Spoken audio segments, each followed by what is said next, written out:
अध्यक्ष डॉक्टर करंबेळकर साहेब, आमचे मित्र विश्वास देशपांडे साहेब, सर्पमित्र, आजच्या कार्यक्रमाचे प्रायोजक शहा साहेब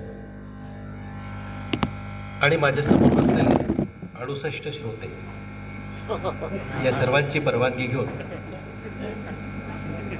मी असा घडलो याच्या 46व्या प्रयोगाला मी सुरुवात करतो. मंडळी, मी जेव्हा हा कार्यक्रम संपूर्ण सादर करणार आहे त्या दरम्यान याच्यात बऱ्याचदा मी येणार आहे बरं का. अर्थात हा जेव्हा मी येणार आहे तेव्हा ह्याच्यात कुठेही मीपणा नाही. मी एक अतिशय सामान्य, साधारण, समाजाचं ऋण डोक्यावर असणारा आणि ते जाणून घेणारा असा एक अतिसाधारण लेखक आहे. परंतु माझा प्रवास एकूण उलगडून दाखवायचा असेल तर त्याच्यातला मी हा अपरिहार्य आहे. त्याच्यात कुठेही मीपणाचा गंध नाही, एवढं मात्र नक्की. आता जरी माझी साठी उलटली असली तरी प्रत्येक तरुणाप्रमाणे मी पण माझ्या साहित्यिक वाटचालीला कवितेपासून सुरुवात केली. परंतु एक जाणवणं सुरुवात करताना की कवीला इतर मंडळी फार घाबरतात. कवी म्हटला म्हणजे आपल्या जवळ नको असं वाटायला लागतं. आमच्या इकडे एक कवी यायचे, बऱ्यापैकी तेव्हा सिनियर होते, म्हणजे मी 25चा असेल आणि ते जवळजवळ 60चे असतील. ते जेव्हा कवी यायचे आमच्या घरी, कविता म्हणायचे, तेव्हा इतर सगळे हळूहळू निसटायचे आणि मी त्यांच्या तावडीत सापडायचा लहान असल्यामुळे. आणि त्यांना घाबरत का होईना त्यांच्यासारखी कविता आपल्याला करता यावी यासाठी मी एक साधारण कविता केली. असं तरुणपणात जशा कविता करतात तशा. थोडंसं घाबरलो होतो त्यांना, त्यांच्या कवितांना पण घाबरायचं. आणि मी उगीच डायरीमध्ये एक कविता लिहिली. ती कविता अशी होती: वाटेल ते लिही रे, कविता करू नको तू. वाटेल ते लिही पण कविता करू नको रे, चालेल राहिले जरी अवघेच पान कोरे. वाटेल ते लिही पण कविता नको लिहू रे, चालेल राहिले जरी अवघेच पान कोरे. जोडून हात तुझला विनविणा किती केल्या, जोडून हात तुझला विनविणा किती केल्या. ऐकून तुझ्या कविता नरकात पिढ्या गेल्या. मी इथे हवालदार रडतात घरी पोरे, वाटेल ते लिही पण कविता नको लिहू रे. आश्चर्य जगा वाटे तू कोडगा किती रे, आश्चर्य जगा वाटे तू कोडगा किती रे. तुझं पाहता समोर मज वाटते भीती रे. चाहुल तुझी येता पळतात लोक सारे, वाटेल ते लिही पण कविता लिहू नको रे. माझ्या हातून जाणे कधी काय पाप घडले, माझ्या हातून जाणे कधी काय पाप घडले. माझे आयुष्य तुझला वावा म्हणून सडले. माझ्या हातून जाणे कधी काय पाप घडले, माझे आयुष्य तुझला वावा म्हणून सडले. तू सांग कुणी भरले डोक्यात तुझ्या वारे, वाटेल ते लिही पण कविता नको करू रे. चालेल राहिले जरी अवघेची पानं कोरे. आता झालं काय, कविता तर मी केली, आता ती डायरीत केली. माझ्या वडिलांनी ही कविता कधीतरी वाचली, त्यांनाच अर्थ कळला की नाही माहिती नाही, पण जे कवी आले ना त्यांनी सांगितलं आमच्या मुलांनी बा किती सुंदर कविता केली. त्यांनाच ती कविता दाखवली. त्या दिवसानंतर एक मात्र झालं, त्यांचं आमच्याकडे येणं टोटली बंद झालं. मग यथावकाश लग्न बिग्न झालं, बायको आली, बायकोचे उपक्रम सुरू झाले. आणि एक दिवशी तिच्या महिला मंडळात एक कार्यक्रम होता. प्रत्येकाच बायकांच्या महिला मंडळात काही ना काही कार्यक्रम असतातच. तर तिच्या ह्याच्यात कधी काय कार्यक्रम व्हायचे, कधी काय व्हायचे. एकदा त्यांच्या महिला मंडळात एक चेअर रेसची स्पर्धा होती. तर त्या स्पर्धेला तिने मला येऊन सांगितलं की आज आम्ही चेअर रेस खेळलो. म्हटलं म्हणजे नेमकं काय केलं? काही नाही, अशा खुर्च्या टाकल्या आणि आम्ही गोल गोल फिरत होतो. तू पण भाग घेतलास? घेतला ना. काय केलं? डोळ्यावर पट्टी बांधून टणटण वाजवत होते. काय सुंदर भाग घेतला. मग कोणाचा नंबर आला? अहो काही नाही, आपल्या तिथली ती लाड बाई आहे ना आमच्या किडली, तुम्हाला आठवते का? मला ती बाई आठवली. लाड नावाची ती अशी गोलेलठ्ठ बाई. अहो मी हिला म्हटलं, हिला लाड का म्हणायचं, हिचं नाव तर लाडू असायला हवं. नाही हिचं नाव लाडच आहे, पण तिचाच पहिला नंबर आला. अगं ती एवढी चपळ आहे चेअर रेस खेळण्यासारखी? चपळ नाही, ती खुर्चीत बसली, तिथेच फसली, उठताच आलं नाही, मग तिलाच नंबर द्यावा लागला. तर अशा तिच्या महिला मंडळात एकदा उखाण्यांची स्पर्धा झाली. आता आपल्याला सगळ्यांनाच उखाणे आवडतात आणि उखाणे मी माझ्याही लग्नात घेतला होता, परंतु मी जो उखाणा एक नामी उखाणा ऐकला होता ना, त्यानंतर माझा त्याच्यात इंटरेस्ट जरा वाढला होता. असं मी गावात गेलो होतो आणि ती फार अशी स्टंट मुलगी होती. तिने नवऱ्याला घास भरवताना उखाणा घेतला होता, शिळी पाकी भाजी आणि पोळीचे तुकडे, शिळी पाकी भाजी आणि पोळीचे तुकडे, घास देते मेल्या थोबारकड इकडे. तर हा उखाणा ऐकल्यामुळे मला उखाण्यात इंटरेस्ट होता आणि हिच्या महिला मंडळात उखाण्याची स्पर्धा होती. मला म्हणाली तुम्ही जज म्हणून याल का? म्हटलं नाही, जज वगैरे नाही, ते नाही करता येणार आपल्याला. नाही या म्हणाले. मी तिथे जज म्हणून गेलो आणि कविता आयुष्यात करायची नाही असं ठरवलं होतं, तरीही त्या कार्यक्रमातून येऊन आणि मग मी कविता केली.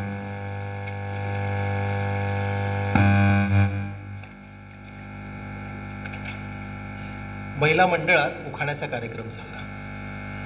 महिला मंडळात उखाण्याचा कार्यक्रम झाला, त्यात अध्यक्षीणबाईंचाच पहिला नंबर आला. वारा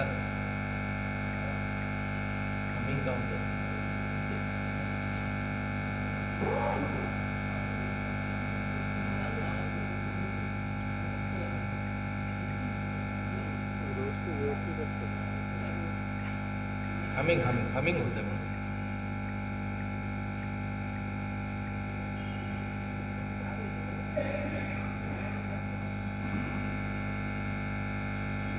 आवाज कमी असला तरी हरकत नाही, कमी करा म्हणा, हरकत नाही.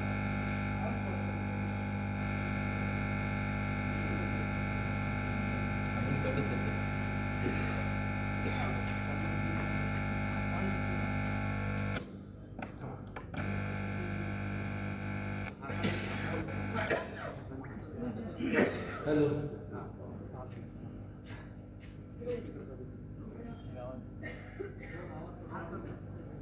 तर तो त्या कार्यक्रमामध्ये मिळालो आहे.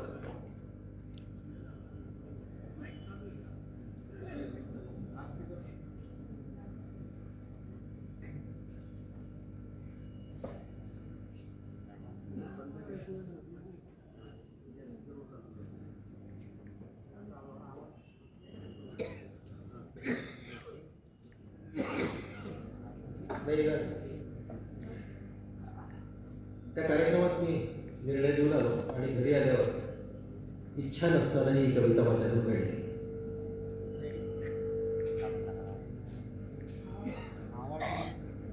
आवाज कमीच ठेवा.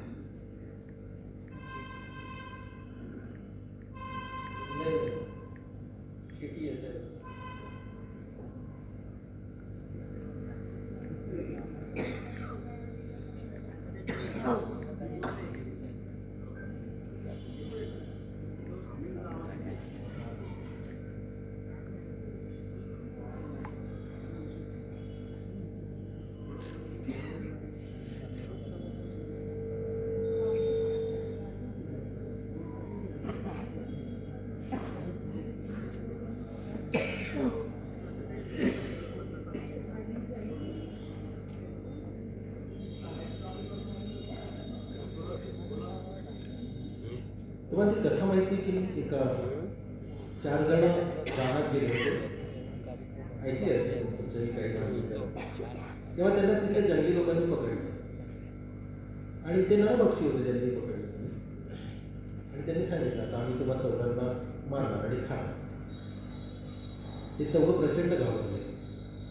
मारणार इतपत नाही, पण आपल्याला कोणी खाणार आहे ही कल्पनाच समजू शकत. सोडून द्या वगैरे विनंती केली. तर तिथलं सरकार म्हणाला ठीक आहे तुम्हाला सोडून देतो, मला एक अशी वस्तू दाखवा जी मी कधी पाहिली नाही आयुष्यात, मग तुम्हाला मी सोडून देतो.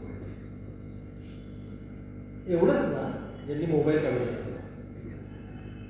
तो म्हणे तू काय मला मोबाईल दाखवतो, माझ्याकडे हा ॲपलचा मोबाईल आहे. मग काय करावं? मी ब्लूटूथ काढून टाकतो.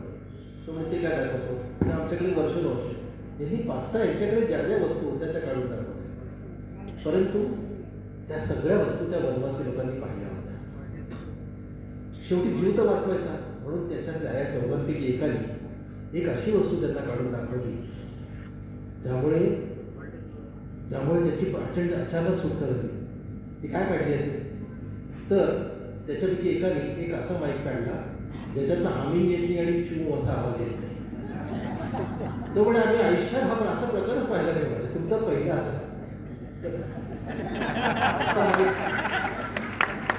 मलाही अजून बघायचं आहे. तर चला आपला विषयांतर होत आहे. तर काय झालं, महिला मंडळात उखाण्याचा कार्यक्रम झाला. त्यात अध्यक्षीणबाईंचाच पहिला होता. त्यांच्या अध्यक्षीणबाई ज्या होत्या ना त्या अशा 80 वर्षाच्या वरच्या होत्या. महिला मंडळात उखाण्याचा कार्यक्रम झाला.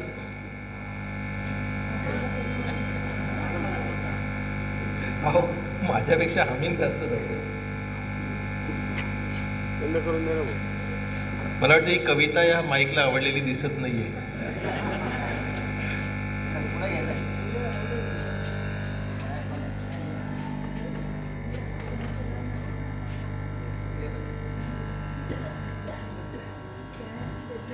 हा बस राहू दे ठीक आहे.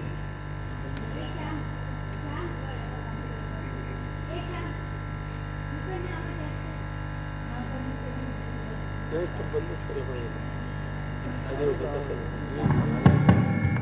जास्त आवाज आहे. रोज इतकं व्यवस्थित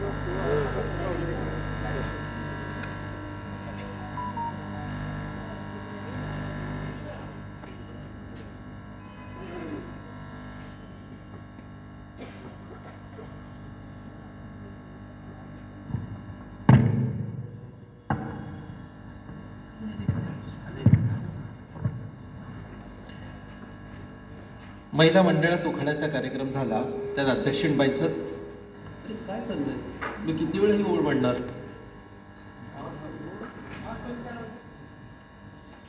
बस ठीक आहे. सर्वात आधी लठ्ठबाई स्टेजवर चढली. त्या कार्यक्रमात सर्वात आधी लठ्ठबाई स्टेजवर चढली. चढताना तोल जाऊन तीनदा किंवा पडली. तो स्टँड बाजूला करून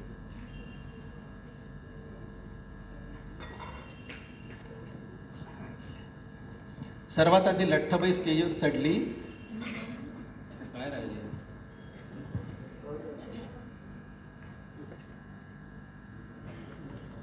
दिशा बदलवा. दिशा तिकडे त्या साईडला तिकडे. अरे इकडे आता शेवटपर्यंत शब्द ऐकू येतोय. आवाज छान येतोय. सर्वात आधी लठ्ठबाई स्टेजवर चढली. चढताना तोल जाऊन तीनदा ती पडली. लाल चुटूक साडी आणि लाल चुटूक साडी आणि चपला सुद्धा लाल. बाई कसली दिसत होती स्टेशनवरचा हमाल. ऐका हो ऐका बाईचा उखाणा ऐका. ऐका हो ऐका बाईचा उखाणा ऐका. उखाणा ऐकायला लागत नाही पैसा. बाईने घेतला उखाणा तो ऐसा. मी दिसते भोपळा रमेश दिसतो मुळा.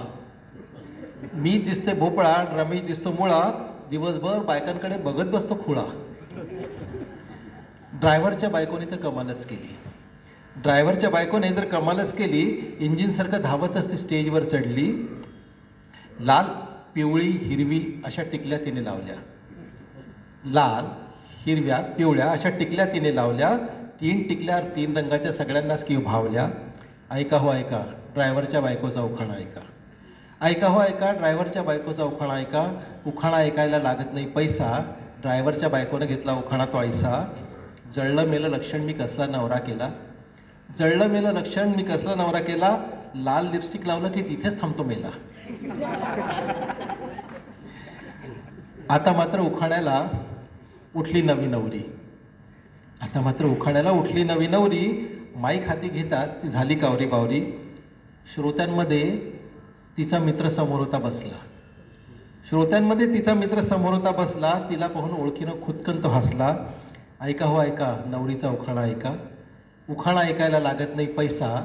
नवरीनं घेतलं उखाणा तो ऐसा. नवी नवी नवरी मी नाजूक नाजूक नार. नवी नवी नवरी मी नाजूक नाजूक नार. संदीप माझा नवरा पण राहुल आवडतो फार. अध्यक्षीणबाईंचा नंबर शेवटी आला. अध्यक्षीणबाईंचा नंबर शेवटी आला. बाईंना फारच आनंद झाला. 80 वर्ष होतं त्या म्हातारीचं वय. 80 वर्ष होतं त्या म्हातारीचं वय, एवढ्या जख्या म्हातारीला कोणाचं हो भय. बाईचा काडीमोड झाला होता 3दा. बाईचा काडीमोड झाला होता 3दा, तरी अजून 4थ्याच्या शोधत होता खांदा. ऐका हो ऐका म्हातारीचा उखाणा ऐका. उखाणा ऐकायला लागत नाही पैसा, बाईंनी घेतला तो उखाणा तो ऐसा. मधुभाऊ गेलेन सदुभाऊ आले, मधुभाऊ गेलेन सदुभाऊ आले, सदुभाऊ गेलेन यदुभाऊ आले. आले तर आले, आले तसे गेले, बरं झालं गेले, चावट होते मेले. त्या अध्यक्षीणबाईंचाच पहिला नंबर आला. असा महिला मंडळात उखाण्याचा कार्यक्रम झाला. म्हणजे तुम्हाला सांगतो ही कविता जेव्हा मी कुठे कुठे कार्यक्रमात म्हणतो तेव्हा एखादी तरी म्हातारी मधून रागावून उठून निघून जाते. मला माहिती नाही काय काय कारण असावं, पण इथल्या इथे असं काही झालेलं दिसत नाही आहे. पण बऱ्याचदा मी असं झालं पाहिलं. मग मी थोडं कविता करताना कवितेचं आयुष्य फार नसतं असं मला जाणवलं. अगदी अशा मोजक्या काही कविता असू शकतात मोठ्या कवींच्या, परंतु माझ्या कवितांचं आयुष्य फार नाही हे जेव्हा जाणवलं तेव्हा मग मी गद्य लेखन करू लागलो.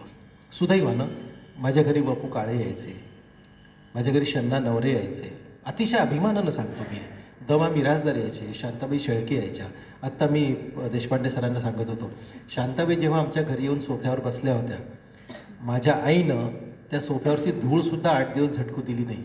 इथे सरस्वती बसली होती, इथे हात लावायचा नाही. आणि या सगळ्यांचा असर कुठे ना कुठे माणसावरती होतो.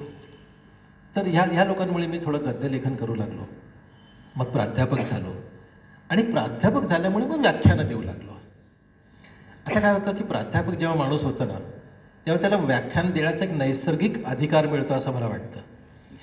तर त्याप्रमाणे मी पण देऊ लागलो हळूहळू. व्याख्यानं देता देता आता होतं काय, समोर कोणी असो नसो माईक हाती आला की बोलायला सुरुवात करायची आणि आपली मतं मांडायला लागायची. हा प्रकार आम्हाला व्याख्यात्यांना चांगलं जमतो. आम्हाला विद्यापीठ सांगतं 2 विद्यार्थी असले तरी शिकवायचं. त्यामुळे माईक हाती आला की मग समोर कोण आहे आम्ही पाहायचं नाही, शिकवायला सुरुवात करायची. सुरुवातीला काय झालं, सुरुवातीला मी जरा आकड्यांच्या बाबतीत चोखंदळ होतो. म्हणजे असे 10-12 श्रोते समोर असले की मी स्टेजवर चढणार नाही वगैरे असं मी म्हणायचो. पण एका कार्यक्रमात काय झालं, समोर 7-8 श्रोते होते. मी म्हटलं 50 असल्याशिवाय मी स्टेजवर जाणार नाही, तर समोरचे 7-8 उठून निघून गेले. उरला फक्त माईकवाला. त्यानंतर मग मी बऱ्यापैकी सावध झालो आणि गर्दीपेक्षा दर्दी महत्त्वाचे असे सार्वकालिक वाक्यांनी माझ्या व्याख्यानाची मी सुरुवात करू लागलो. व्याख्यानाच्या सुरुवातीला काय व्हायचं, मला सगळेच विषय कळतात असं नाही ना, असं शक्यच नाही. मी सर्व विषयावर व्याख्यान देऊ पण शकत नाही. परंतु माझ्या एका हे सगळं चालत असताना ह्या ज्या व्याख्यानाचे जे सगळे प्रकार आहेत किंवा हा जो प्रवास आहे हा सगळा मला हवा असा घडला असं नाही आहे. सगळंच चांगलं घडलं असंही नाही, कडू कोण सगळेच अनुभव आले. परंतु मला एक ठाऊक होतं की मला ज्या विषयात गती आहे त्याच विषयावर बोलायचं. इतर कुठल्याही विषयावर तुम्ही काही विषय दिला आणि मी बोललो आहे असं मला जमायचं नाही पूर्वी. पण माझ्या एका मित्रांनी सांगितलं, असं नको करू रे, कुठल्याही विषयावर बोलायला सुरुवात कर. कुठल्याही म्हणजे अरे कुठल्या म्हणजे कुठल्याही. अरे पण म्हणजे ज्या विषयात आपल्याला कळत नाही त्या विषयावर कसं बोलायचं. हे बघ, तू जे सांगतोस ना ते ज्यांना कळत नाही त्यांना अजिबातच कळत नाही, आणि ज्यांना कळतं ते तुझ्या बोलण्याकडे लक्ष देत नाही. त्यामुळे कोणत्याही विषयावर तू बोलायला सुरुवात कर. अरे पण म्हणजे तू कमाल करतो, असं कसं शक्य आहे. तो म्हणाला शक्य आहे. आता बघ, मागच्या वेळेस मला भारतीय सणांच्या संदर्भात राखीचे महत्त्व हे नारळी पौर्णिमेला भाषण द्यायला बोलवलं होतं. तर मी मनगटावर बांधणारा राखीपेक्षा राखी सावंतवर बोललो आणि लोकांना ते आवडलं. लोकांना जे आवडतं ते बोलावं. अरे तुझं म्हणणं कबूल आहे बाबा मला, परंतु आपल्याला विषय दिला कावळ्याचा, आपण चिमणीवर नाही बोलू शकत ना. तो म्हणाला हेच तुला सांगायचं, बोलू शकतो.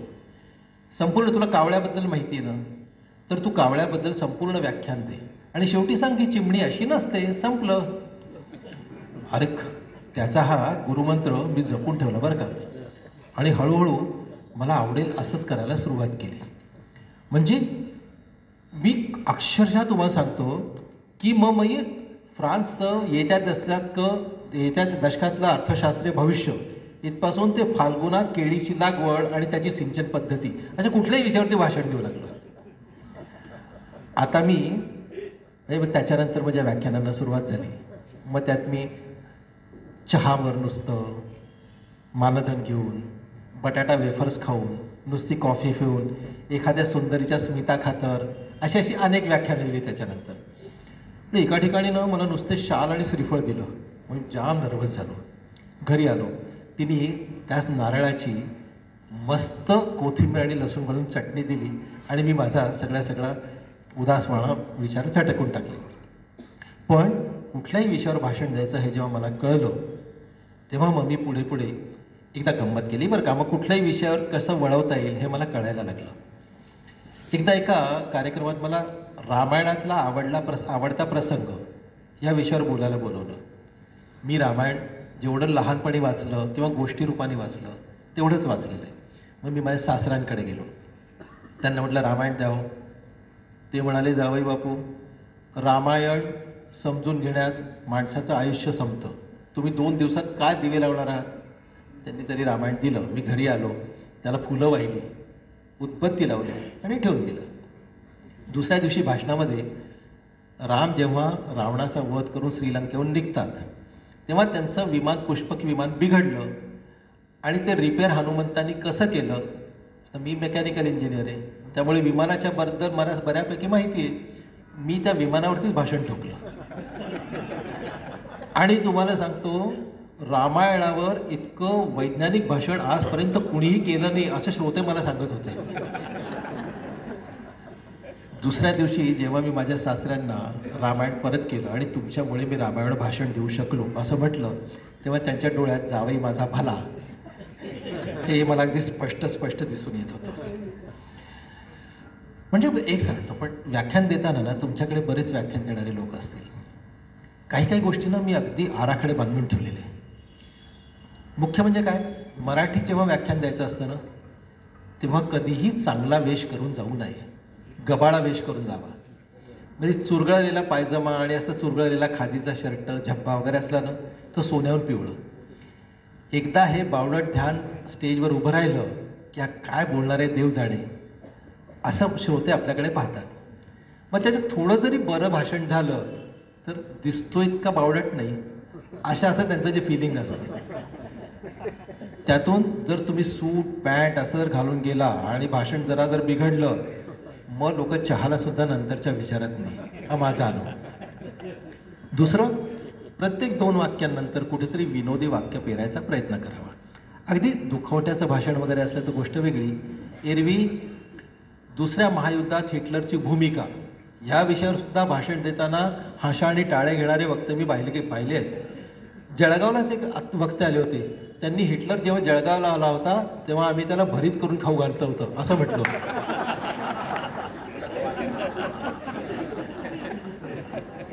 तिसरा मात्र फार महत्त्वाचा पॉईंट आहे बरं का, जे व्याख्यान देतात त्यांनी लक्षात ठेवायला हवं. बोलताना बिनधास्त आंतरराष्ट्रीय वाक्यांची पेरणी करावी. मी हार्वर्ड विद्यापीठात भाषण द्यायला गेलो होतो तेव्हा बिनधास्त बोलावं. किंवा मी जेव्हा तिथे लंडनच्या कार्यक्रमात जेव्हा भाषण देत होतो तेव्हा माझा एक मित्र होता. त्यांनी बोलता एकदा मी लंडनला गेलो असताना मला राणी भेटली असं म्हटलं आणि आम्ही त्याच्याकडे बघायलाच लागलो. त्याला कळलं काहीतरी चुकलं. राणी म्हणजे फार झालं हो, थोडंसं भान ठेवताना गरजेचं आहे. पुढे तो पटकन म्हणाला राणी म्हणजे माझ्या मुलीची 2 वर्षाची मुलगी. ती मला तिथे भेटली. ते बरं झालं. तुम्हाला अगदीच जर असाल इंग्लंड अमेरिका ह्याच्यात जर संकोच होत असेल ना तर बिनधास्त सांगावं. मी जेव्हा दुबईला बुर्ज खलिफावर उभा होतो तेव्हा तो बुर्ज खलिफा मला सह्याद्रीच्या तुलनेत खुजा वाटत होता. तुम्हाला सांगतो असं सह्याद्री बियाद्री म्हटलं ना, शिवाजी महाराज सह्याद्री, हमखास टाळी मिळणार याची मी लिहून गॅरंटी देऊ शकतो. निसंकोच असे वाक्य पेरावे. तुम्हाला सांगतो कुणीही आपला पासपोर्ट तपासायला येत नाही. आपल्या व्याख्यान मात्र उगाच भाव खाऊन जातं. अगदी शब्देवर सांगतो, आपल्याला म्हणजे मला व्याख्यान देण्याची जेवढी गरज असते तेवढी व्याख्यान घेणाऱ्याला आणि ऐकणाऱ्यांनाही त्यांची गरज असते. त्यामुळे घेण्यापेक्षा देणं श्रेष्ठ आहे. मी व्याख्यान देतो, जे व्याख्यान देतात ते व्याख्यान ऐकणाऱ्यांपेक्षा श्रेष्ठ असं समजायचं. बरं, ह्याच्यातही लक्ष ठेवायचं. कार्यक्रम घेताना सुद्धा एकदम घाई करायची नाही. कोणी विचारलं की वेळ आहे का, हो म्हणायचं नाही.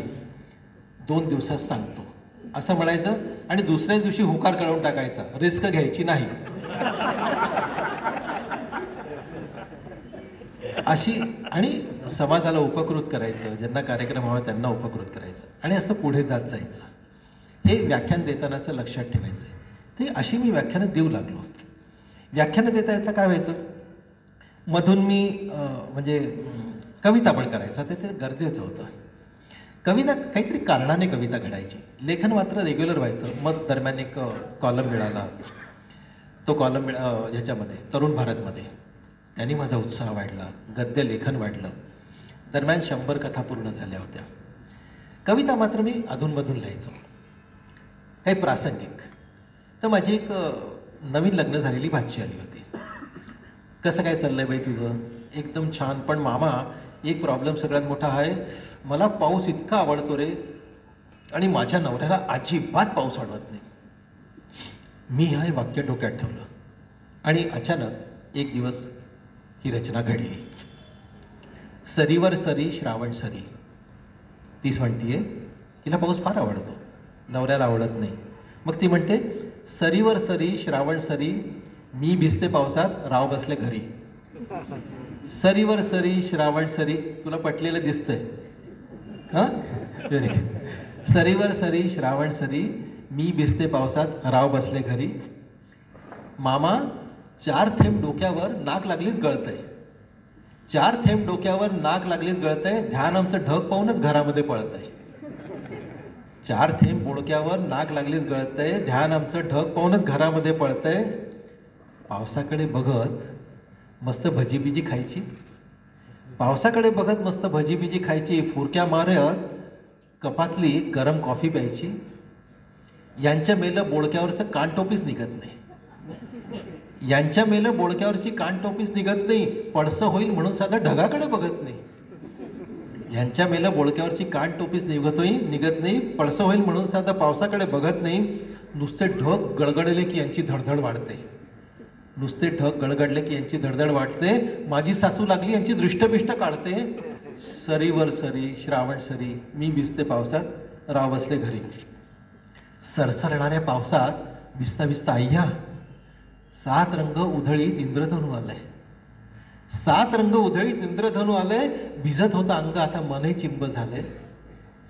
यांचं थोबाड असं जणू घरचं कोणी गेलंय. थेंब थेंब पावसाचा माझ्या मनामध्ये मी हसतो. यांना मात्र रस्त्यावरचा चिखल फक्त दिसतो. यांच्या हातात छत्री पाहून माझा जीव जळतो. पाऊस सुद्धा यांना पाहून लांब लांब पळतो. सरीवर सरी श्रावण सरी, मी भिजते पावसात, राव बसले घरी. मग तिचं काय म्हणणं आहे? नवरा कसा हवा? संगे पावसामध्ये भिजणारा. नवरा कसा हवा? संगे पावसामध्ये भिजणारा. बाहेर पेटून घरी माझ्या मिठीमध्ये भिजणारा. नवरा कसा हवा? संगे पावसामध्ये भिजणारा, बाहेर पेटून घरी माझ्या मिठीमध्ये भिजणारा. 6 ऋतू सोहळ्यावाणी मस्त साजरे करणारा. 6 ऋतू सोहळ्यावाणी मस्त साजरे करणारा. 12 महिने सतत माझ्या मागे पुढे फिरणारा. ऊन पाऊस थंडी सारे माणसासाठीच असतात. ऊन पाऊस थंडी सारे माणसासाठीच असतात. लांब ठेवलं त्यांना तर ते आपल्यावरच रुजतात. निसर्गाच्या सान्निध्यात तिन्ही त्रिकाळ न्हावं, सरते शेवटी निसर्गाचा भाग होऊन जावं. सरीवर सरी श्रावण सरी, आम्ही दोघं भिजतो पावसात, सासू सासरे बसले घरी. असा तो शेवट होता. खूप खूप खूप मजा यायचा. अशात खूप गंमत व्हायची. आणि मग काय झालं, मध्यंतरी मी नाशिकला बदलून गेलो. आधी इंदोरला राहायचा, मग नाशिकला गेलो. आता नाशिकला काय गंमत झाली, मी गेल्या मी गेलो तर तिथले शैलेंद्र तानपुरे आहेत, नाशिकच्या महाराष्ट्र टाईम्सचे संपादक. त्यांना भेटलो. ते म्हणाले, अरे हो, मी तुमचे कथा काही वाचल्या आहेत. महाराष्ट्र टाईम्सच्या दिवाळी अंकात काही कथा आल्या होत्या. ते म्हणाले, मी वाचलं आहे, तुम्ही आमच्यासाठी कॉलम लिहाल का? म्हटलं, लिहूया की. आनंदाचं आहे, म्हणजे लेखकाला कोणी असं विचारणं आनंदाचा भाग असतो. पण मी कॉलम लिहायला लागलो. बट लिहिण्याचं निश्चित झालं, लिहू लागलोपेक्षा 4च दिवस झाले होते, त्यामुळे मी पेपर वगैरे पण लावला नव्हता. पण आम्ही काय सकाळी उठायचा, बाहेर फिरायला जायचा, ही झोपलेली असायची बरं का, हिच्या समोरच सांगतोय. आणि मग येताना पेपर विकत घेऊन यायचा. तेव्हा तिथे लोकमत मिळायचं, तिथे लोकमत घेऊन यायचं. मी येईपर्यंत ही उठलेली असायची, मग हिच्यासोबत दुसरा चहा. पण त्या पेपरवरनं भांडणं व्हायची. तुम्हाला सांगतो आमच्या लग्नाला 35 वर्ष तरी झालीत, पण आम्ही अजून पेपरला भांडतो. म्हणजे मई जे पान वाचतो तेच हिला हवं असतं नेमकं, अजूनही असं घडतं. पण मग आम्ही थोडा वेळ भांडतो. मग पेपर म्हणजे पुरुषांची मक्तेदारी वगैरे असंही म्हणते. पण शेवटी चला पेपर आपला भांडतोय म्हणजे आपल्या दोघांनाही वाचनाचा वेळ आहे, असा त्याचा तो शेवट होतो. तर एक दिवशी मी असाच फिरायला गेलो होतो, तर तो पेपर वाटणारा तो कोऱ्या मोटरसायकलवरती येताना मला दिसला. असा तरुण होता. मला आश्चर्य वाटलं. पेपर वाटणारे पोऱ्या म्हणजे मला 12-15 वर्षाची मुलं असतात, पण तो तरुण होता. मी त्याला म्हटलं इकडे रे. त्याने काय केला, त्याने एक पेपर घेतला, त्याला अक्षरशः त्याला एक रबर बांधलं आणि 5व्या मजल्यावर फेकला. हो, त्यामुळे त्याचा नेम पाहून मी थक्क झालो. रजनीकांतसुद्धा करू शकत नाही असं त्याने ते केलं त्या दिवशी. मग त्याला म्हटलं माझ्या घरी पेपर टाकशील का? तो म्हणजे टाकेन की. पहिल्याच मजल्यावर घर होतं माझं. म्हटलं तर म्हणाल कुठला पेपर हवा आहे? मी म्हटलं मला महाराष्ट्र टाइम्स हवा आहे. महाराष्ट्र टाइम्समध्ये माझा स्तंभ. तो पाहायलाच लागला, हा कुठला पेपर सर? म्हटलं महाराष्ट्र टाइम्स. महाराष्ट्रात राहणाऱ्या, नाशिकला राहणाऱ्या पेपरवाल्याला महाराष्ट्र टाइम्सचं नाव माहिती नाही? मला आश्चर्य वाटलं. त्याचं डोकं मात्र हा कुठला नवीन पेपर याचा शोध घेण्यात व्यस्त होता. शेवटी मलाच दया आली. म्हटलं जाऊ दे, तुला नाही माहिती का? तुझ्याकडे नाही आहेत का? तुझ्याकडे जो कोणते पेपर येतात? मग ढाब्यावरती आपण गेलो की तो माणूस कसा सांगतो, वेटर चिकन काजू करी, मलाई कोफ्ता, रोटी, दाल, 4 भाज्या, अशा त्याने वेगाने 5-6 नावं सांगितली. आणि तो अचानक म्हणाला, सर एक काम करा, तुम्ही कुठून मुंबईहून आला का? त्याला असं वाटलं मी मुंबईहून आलो. तुम्ही इतर कुठलाही पेपर घेऊ नका, माझ्याकडे एक उत्तम पेपर आहे. मी तुमच्याकडे महाराष्ट्र टाइम्सचं हे नाव नाही ऐकलं, मी तुमच्याकडे मटा टाकतो सर उद्यापासून. मटा? मला गंमत वाटली. म्हणजे नाशिकला आपण कोणाला विचारलं का कुसुमाग्रज कुठे राहतात, एखाद्या प्राध्यापकाला विचारलं आणि त्यांनी सांगितलं कुसुमाग्रज ठाऊक नाही बुवा, पण टिळक, तुम्ही आता नाशिकला आलाच आहेत ना, तर टिळक रोडवर जा, तिथे विवा शिरवाळकरांचं घर आहे, ते जरूर पहा. असं म्हटल्यावरती जे वाटेल ना ते मला वाटलं. मी म्हटलं मटा, बरं मटा टाक बाबा, उद्यापासून तू मटा टाक. मी त्याला सांगणार होतो की बाबा वपू काळे आणि वसंत पुरुषोत्तम काळे एकच, दमा मिराजदार आणि दत्तात्रय मिराजदार एकच. पण तो त्याला माहिती नव्हतं की त्याच्यासमोर एक प्रोफेसर उभा आहे. तो पटकन गाडी त्याने स्टार्ट केली, निघून गेला. घरात आलो, बायको गॅलरीतून पाहत होती. तिने विचारलं, पेपरवाल्याला सांगितलं? हो. कुठला पेपर टाकणार तो उद्यापासून? म्हटलं तो मटा टाकणार उद्यापासून. ती एकदम चिडलीच माझ्यावर. काय मटा बिटा असे फालतू पेपर तुम्ही सांगता? तुम्ही फक्त महाराष्ट्र टाइम्स आला तरच फक्त घ्यायचा, दुसरा पेपर घ्यायचा नाही. आता मी पेपरवाल्याला मटा आणि महाराष्ट्र टाइम्स एकच सांगू शकतो, पण माझ्या बायकोला हे समजावून देण्यात का मोठा प्राध्यापक मी अजून झालेलो नाही. हे असे एक अनुभव येत गेले. मी पुढे जात गेलो आणि जेव्हा कविता करायचा, स्टेजवर जायचा, तेव्हा मला असं वाटायचं आपली कविता किंवा आपलं म्हणणं समोरच्यापर्यंत पोहोचतंय की नाही. हे मला कधी जाणवलं माहिती आहे? मी सिंगापूरला गेलो होतो. सिंगापूरला विश्व साहित्य संमेलन होतं. त्यात माझ्यासोबत अशोक नायगावकर होते, अरुण म्हात्रे होते, रामदास फुटाणे होते, दत्तात्रय हालस्कीकर होते, मोठी मोठी मंडळी होती सगळी. आमच्या वंदना गुप्ते होत्या.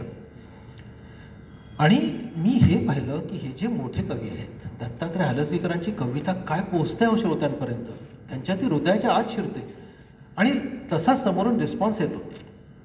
आपल्याकडून अशी कविता घडेल का?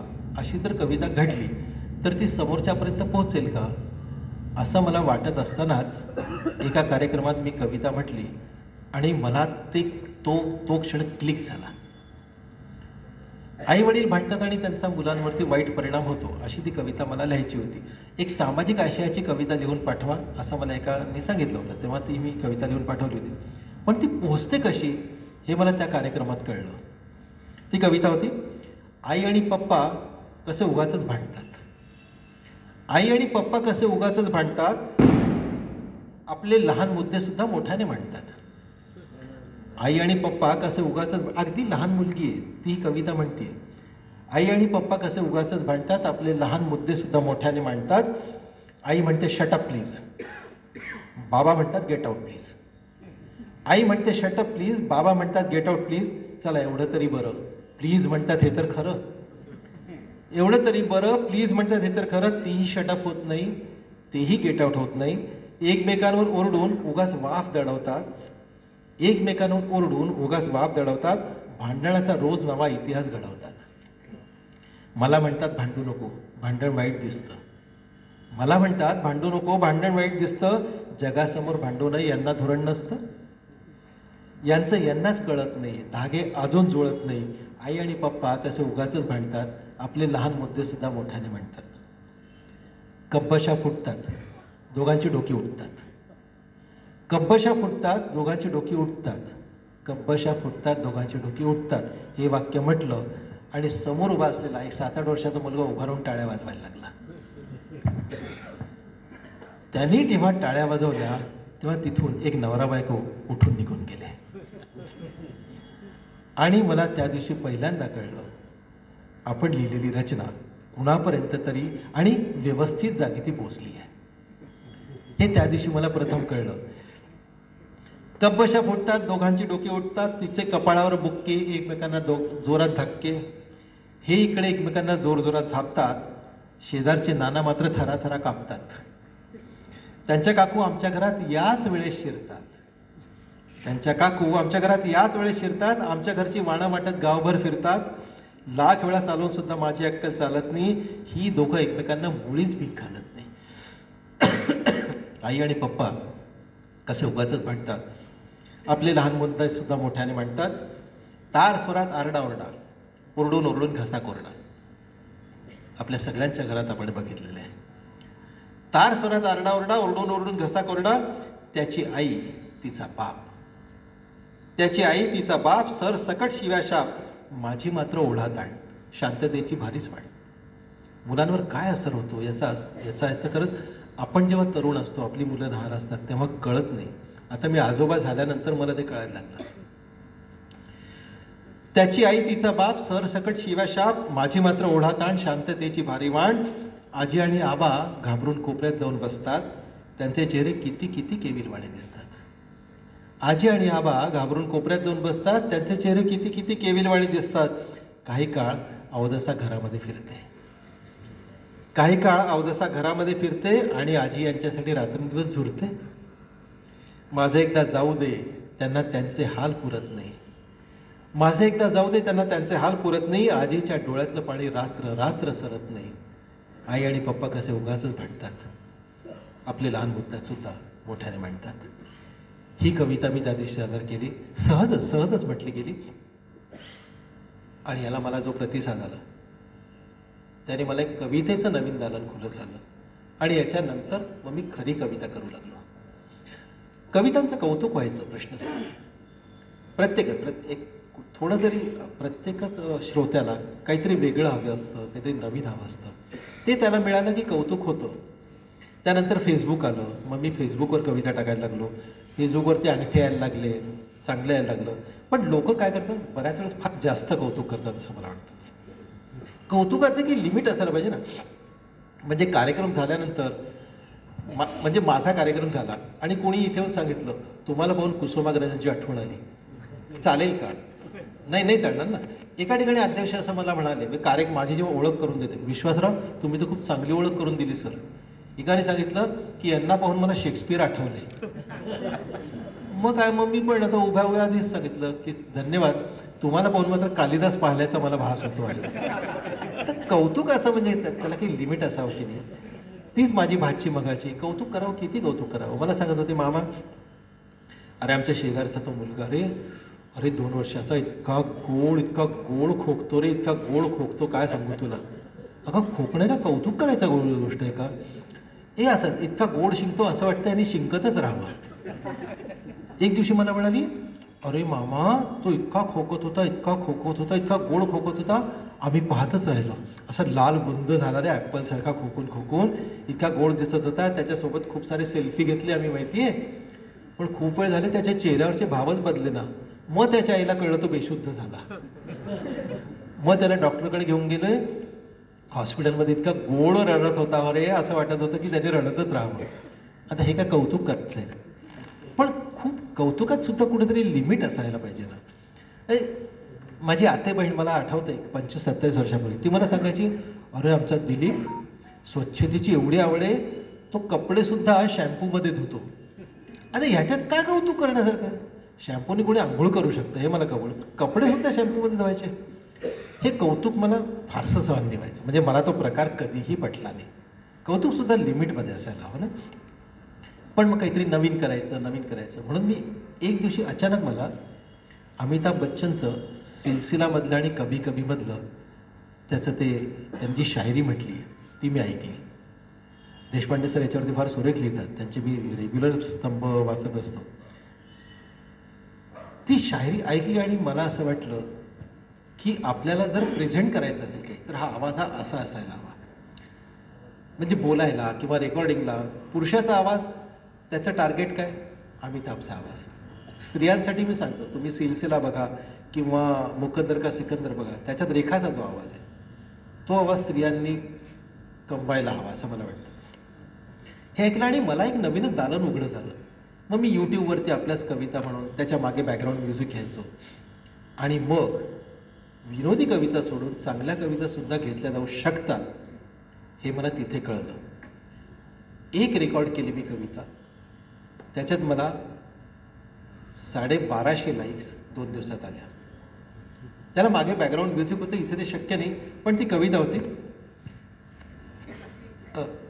सिच्युएशन घ्या की आपल्या घरासमोर एक घर बांधलं जात आहे, मोठे मोठे बंगले बांधले जातात आणि त्याच्यात एक टापरी बांधून तिथलं चौकीदार कुटुंब राहतं. त्या चौकीदार कुटुंबाकडे लहान मुलं असतातच असतात. एक लहान मुलगी असते झिपरी, एक कपडे न घातलेला तिच्यासोबत फिरणारा, तिच्या कडेवर फिरणारा एक बाळ असतं. हे सगळीकडे तुम्ही बघायला म्हटलं. त्या मुलीवर मी लिहिलं होतं, त्याला मग बॅकग्राऊंड म्युझिक वगैरे दिलं. तिनं केला हट्ट नवीन कपड्याचा. त्या मुलीने केला हट्ट नवीन कपड्यांचा. तेव्हा बाप म्हणाला तिला, बाळा नवीन कपडे घालू नकोस, बाळा नवीन कपडे घालू नकोस, लहानांनी पांघरावी जुनी वस्त्र. लहानांनी पांघरावी जुनी वस्त्र, नवीन कपड्यात असतात न दिसणारे किडे. नवीन कपड्यात असतात न दिसणारे किडे, ते चावतात कुठेही केव्हाही, ते चावतात कुठेही केव्हाही.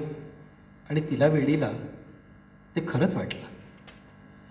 तिला हवी होती बाहुली जत्रेच्या फळीवर मांडलेली. तिला हवी होती बाहुली जत्रेत फळीवर मांडलेली. तेव्हा आजी म्हणाली, तुला ही बाहुली होते राक्षस रात्री, ही बाहुली होते राक्षस रात्री आणि बोकांडी बसते माणसाच्या, आणि बोकांडी बसते माणसाच्या.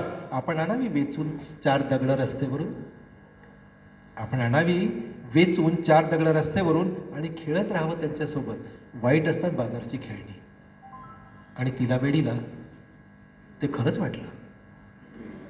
तिला खायची होती दुकानातली गरम जिलेबी. तिला खायची होती दुकानातली गरम जिलेबी, तवईतून सरळ परातीत पडलेली.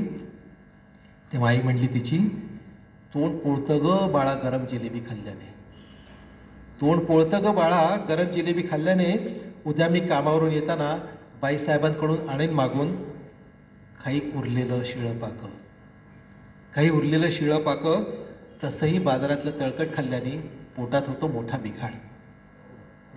आणि तिला वेडीला ते खरंच वाटलं. तिला जायचं होतं शाळेत. तेव्हा सारेच तिला म्हणाले, करणार काय जाऊन शाळेत, करणार काय जाऊन शाळेत. मोलकरिणीची पोर पुढे होऊन होणार ना मोलकरीणच, मोलकरिणीची पोर पुढे जाऊन होणारच मोलकरीणच. तिनं शिकलं काय न शिकलं काय, उलट शाळेत गेल्याने बिघडतात मुलं, उलट शाळेत गेल्याने बिघडतात मुलं. आणि तिला वेडीला ते खरंच वाटलं. सरत गेलं तिचं बालपण, हवंसं काहीच नाही मिळणार त्या निराश जाणीवेनं. सरत गेलं तिचं बालपण, हवंसं नाहीच मिळणार या निराश जाणीवेनं. आणि हळूहळू न कळत शहाणी होत गेली ती वेडी मुलगी. आणि न कळत हळूहळू ती शहाणी होत गेली ती वेडी मुलगी. किती शहाणी माझी बायती म्हणत करत राहिले कौतुक तिचे आई, आजी, बाप आणि सगळे. ती आई झाल्यावर अचानक कळलं तिला, नाही चालत हट्टीपणा करून, शहाणंच असावं लागतं गरिबाच्या पोरीला.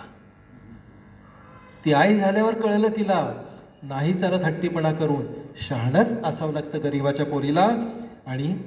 आणि बाजारातलं सारखं वाईट असतं, फारच वाईट, हे आजकाल समजावतीये ती हट्ट करणाऱ्या आपल्या मुलीला, हट्ट करणाऱ्या आपल्या मुलीला. ही कविता म्हटली गेली आणि मग मला जाणवलं. आणि हे ऐकताना जेव्हा समोरचे सद्गतीत होतात तेव्हा ते मला कुठेतरी जाणवतं की नाही, आपलं म्हणणं कुठेतरी पोचतंय. हे जे पोचणं असतं हे कुणाही लेखकासाठी हे अतिशय महत्त्वाचं असतं. हे महत्त्वाचं पोचणं तुमच्यापर्यंत पोचतं याचा मला खरंच आनंद असतो. मग सर, आपल्याला कार्यक्रम किती वेळाचा करायचा आहे? 60 ते 70 मिनटं? हां, आता 50 मिनटं झालेत म्हणून मी विचारलं. आणि हे पोचणं तुमच्यापर्यंत जेव्हा हे माझं म्हणणं जेव्हा तुमच्यापर्यंत पोचतं, हे मला खूप काही देऊन जातं, खूप एनर्जी देते. घटना घडत राहतात, तुमच्यापर्यंत त्या पोचवण्याचं काम माझं असतं. परंतु हे नक्की की कुठेतरी समाधान कायमच होत राहतं. ते कुठल्याही लेखकाला, कुठल्याही कवीला ते असतं. मी इंदोरचा मूळचा. लोक विचारतात की तुमचं मराठी असं कसं, चांगलं कसं? मग मराठी वाचन झालं. मराठी वाचन कसं होऊ शकलं? ही अजान आहे काय?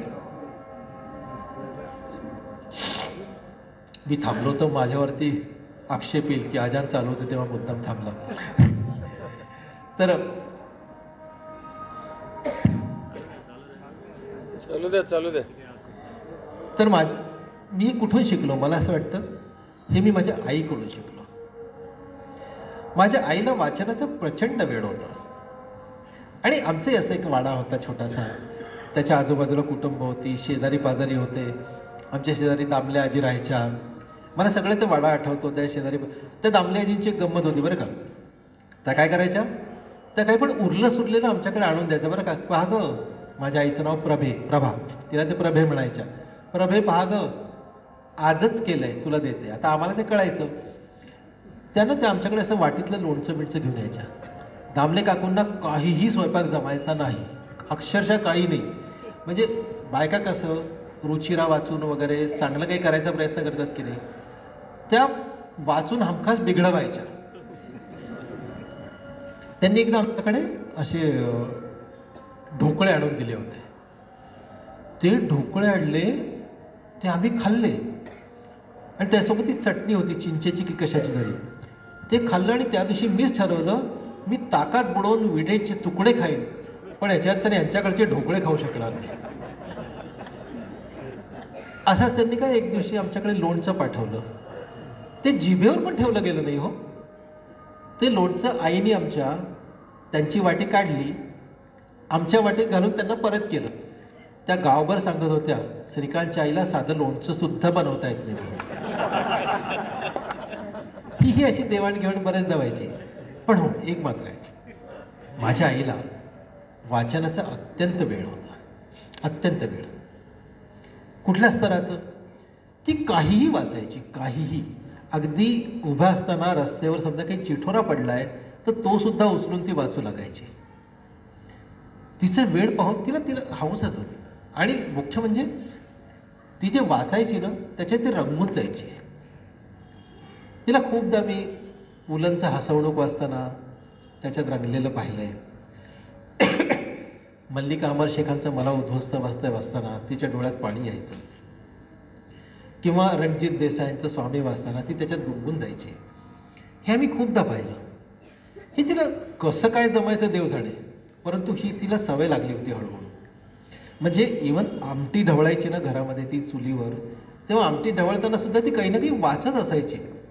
आणि ती खूप चांगलं काहीतरी वाचायची आणि मग ती मला, माझ्या वडिलांना म्हणजे दादांना, माझ्या बहिणीला ती वाचून दाखवायची. सगळंच तिला पटायचं असं नाही, तिला काही नाही पण आवडायचं. तर तिला जे नाही आवडायचं ना तेव्हा ते असं हात हलवून पटलं नाही बोल अशा काहीतरी खुणा करायची. दुपारचा स्वयंपाक झाला की तिचं काम असं ती वाचायला बसायची. तिची एक पद्धत होती, तिची पाय दुमडून बसायची आणि कमरेवर जोर देऊन थोडं खाली वाकून वाचायची. ती अशी वाचायला बसली की तिला अजिबात डिस्टर्ब करायचं नाही हे आम्हा बहीण भावंडांना ठाऊक होतं. आम्ही तिच्या खोलीतसुद्धा जायचो नाही. माझं हळूहळू लग्न झालं. मग हळूहळू म्हणजे माझं लग्न झालं. हळूहळू नाही एकदमच झालं. आणि त्या लग्नानंतर मग आईचा स्वयंपाकघरातला वावर जरा कमी झाला. पण हे स्वयंपाकघरातून निवृत्त होणं तिने पथ्यावर तिच्या पडलं. तिने त्याला सेलिब्रेट करायला सुरुवात केली. तिचं वाचन वेळ अधिकच वाढलं. मग ती काय करायची, तिची अशी खोली पश्चिमेला होती. पण ती खूप खूप वाचायची ना जेव्हा, तेव्हा ती पश्चिमेच्या खोलीत जायची. तिकडे खिडकीतून प्रकाश यायचा, थोडीशी उन्हाची तिरी प्यायची. ती 4 वाजेचा चहा झाला की तिथे वाचायला बसायची. थोडंसं ऊन कमी झालं की थोडेसे पाय मोकळे करायला बाहेर जाऊन यायची. देवासमोर दिवा लावायची, काहीतरी खायची. संध्याकाळी तसंही वयस्कर लोकांचं खाणं कमी होतं. एखाद चपाती खाल्ली, भात खाल्ला आणि मग परत पलंगावर वाचायला बसायची. तेव्हा मात्र तिला दिवा लावायला लागायचा. पण दिवा जेव्हा लावला ना, तिची एक सवय होती. का होती माहिती नाही, ती दिव्याकडे तोंड करून बसायची. आता दिव्याकडे तोंड केल्यावर तिच्या चेहऱ्यावर डोळ्यांवर प्रकाश यायचा, त्यामुळे तिला वाचायला त्रास व्हायचा. पण तरी पण ती तसं करायची, का ठाऊक नाही. थोड्या वेळाने ती वळायची. ती वळाल्यामुळे डोळ्यावरचा प्रकाश निघून जायचा, परंतु पुस्तकावर अंधार करायचा. परंतु हेही तिला चालायचं. तिचा वाचनाचा वेळ अजिबात कमी व्हायचा नाही. जेव्हा आमची परिस्थिती हळूहळू सुधारली, म्हणजे मला नोकरी लागली, बहिणींची लग्न झाली, आमची जेव्हा परिस्थिती सुधारली तेव्हा तिने पुस्तकं जमवायला सुरुवात केली. आणि पाहता पाहता मी देशपांडे सरांना आता सांगत होतो, आमच्या घरात 350-400 पुस्तकांचं वाचनालय स्वतंत्र तयार झालं. आता एवढी पुस्तकं म्हटल्यावरती मीही वाचायला लागलो. मी वाचायला लागलो तर खूप वाचायला लागलो, म्हणून लिहायला लागलो. मी लिहिलो की मी पहिल्यांदा आईला दाखवायचा. कारण माझं लेखन, माझा अतिशय आग्रह होता की माझं लेखन माझ्या आईच्या वयाच्या बायकांनीसुद्धा वाचलं गेलं पाहिजे, त्यांनाही ते ऑड न वाटलं पाहिजे. आणि माझ्या मुलांच्या वयाच्यासुद्धा मुलांनी ते वाचलं पाहिजे. हे लेखन मी कायम करत गेलो. ती आवडली तर सांगायचं, नाही तर चक्क सांगायची असं लिहू नको बाबा. आणि होता होता काळ सरला. खूप वाचन झाल्यानंतर ती जेव्हा वयस्कर झाली तेव्हा तिला त्या उजेडाचा फार त्रास व्हायचा. मग ती रात्री झोपून वाचायची. दुर्दैवाचा भाग आहे, मला आता ते जाणवतं आहे, दिव्याचं जे बटन होतं ते तिच्या पलंगापासून 5-6 फूट लांब होतं. मग ती वाचन संपलं की तिथे कागद टाकायची आणि दिवा मालवायला उठायची. हळूहळू जसं वय वाढायला लागलं तेव्हा तिला तेही जमेन असं झालं. मग ती मला आवाज द्यायची, श्रीकांत ये रे, दिवा बंद कर. सुरुवातीला मी जायचं कौतुकाने, पण नंतर मलाही ते त्रासदायक व्हायला लागलं. रोजचं कसं जमणार हो. मग काय, ती आवाज जरी दिला ना तरी मी ऐकलंच नाही असं दाखवायचं. बराच वेळ मी ते टाळलं. एक दिवशी मी पाणी प्यायला 3-1 वाजता उठलो होतो पहाटे. तेव्हा पाहिलं तर आई टक्क जागी होती. तिच्या खोलीचा दिवा चालू होता. तिला म्हटलं, आई काय झालं, झोपली का नाही? ती म्हटली, दिवा आहे रे, मला त्रास होतो, झोपता येत नाही आहे. मला खूपच लाजल्यासारखं झालं.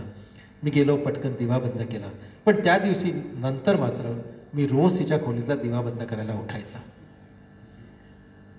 आईच्या निर्वाणाच्या 2 दिवस अगोदरपर्यंत मी हे काम करत राहिलो. तीही वाचत राहिली. अगदी अल्पशा आजाराने आई गेली आणि तिची ती खोली रिकामी झाली. रिकामी नाही, ओकीबोकीच झाली. त्या खोलीत वाचणारं कोणी उरलं नाही. पुस्तकांच्या कपाटाला काही दिवस हात लागला नाही. अधूनमधून मी तिच्या खोलीत जायचा, कोणी बसायला यायचं, त्यांना घेऊन जायचा. आता आईचा विषय निघाला म्हणजे पुस्तकांचा विषय निघणं अपरिहार्य होतं. तिची पुस्तक पाहायची. मी एखादं पुस्तक काढायचो, त्याच्यावर हात फिरवायचा. त्या पुस्तकाला आईचा स्पर्श झाला आहे या जाणीवेनं आईचा स्पर्श मला होतो याची जाणीव मला व्हायची. काही दिवस त्या अलिबाबाच्या गुहेची सफर आम्ही सातत्याने करत होतो. मग काही दिवसांनी ठीक आहे, मग ती खोली मी घेतली. बायकोला म्हटलं, आपली बेडरूम ठीक आहे वेगळी, पण मी झोपायच्या आधी पुस्तक वगैरे वाचायला इथे येत जाईल. पहिल्या दिवशी काय झालं, मी पुस्तकं वाचायला बसलो आणि पुस्तक वाचताना माझ्याही डोळ्यावर उजेड आला. तिच्या डोळ्यावर प्रकाश यायचा तसा माझ्याही आला. मला त्रास व्हायला लागला. मी सरळ उठलो आणि बाहेर जाऊन वाचायला लागलो. दुसऱ्या दिवशी काय डोक्यात आलं माझ्या, मी इलेक्ट्रिशियनला बोलावून घेतलं, मला हवा तसा दिवा करून घेतला, माझं जिथे डोकं असायचं तिथे दिवा केला, बटन माझ्या हाताला लागेल असं करून घेतलं भिंतीला. आता मी काय झोपल्या झोपल्याच दिवा बंद करू शकत होतो, झोपल्या झोपल्या दिवा चालू करू शकत होतो. डोक्याशी दिवा होता त्यामुळे पुस्तकावर अंधार पडायचा नाही, माझ्या डोळ्यावर प्रकाश यायचा नाही. सगळं कसं सोयीस्कर झालं. 300 रुपये फक्त खर्च केले मी आणि केवढी सोय करून घेतली. मी बायकोला आवाज दिला, ती धावत आली, तिला म्हटलं बघ काय सोय केली. दिवा लावून दाखवला, मालवून दाखवला. तिने पण तोंडावर हात ठेवला, अगं बाई खरंच की काय उत्तम सोय केली. आई असते तेव्हा झाली असती तर बरं झालं असतं नाही असं ती म्हटली आणि माझ्या पोटात प्रचंड खड्डा पडला. ही दिव्याची सोय करून घेणं आई होती तोवर मला सुचलं नाही. पैशाचा प्रश्नच नव्हता, फक्त आपल्यासाठी आपल्या मुलांनी काही केलं आहे याचं समाधान तिच्या चेहऱ्यावर मला बघायला मिळालं असतं ना. वाचनासारख्या ईश्वर प्रदत्त वेळापायी तिला मी वाटेल ते बोलायचा, दिवा मालवायला उठायचा नाही, तिला प्रकाशात झोपावं लागायचं नव्हे, तिला प्रकाशात जागावं लागायचं. तिच्या हाताशी दिव्याचं बटन असायला हवं हे ती जिवंत असताना मला सुचलं नाही. मला ढसाढसा राहावं असं वाटलं. हे जाणवलं, ती सोय केल्याचा जो आनंद होता तो क्षणात नष्ट झाला.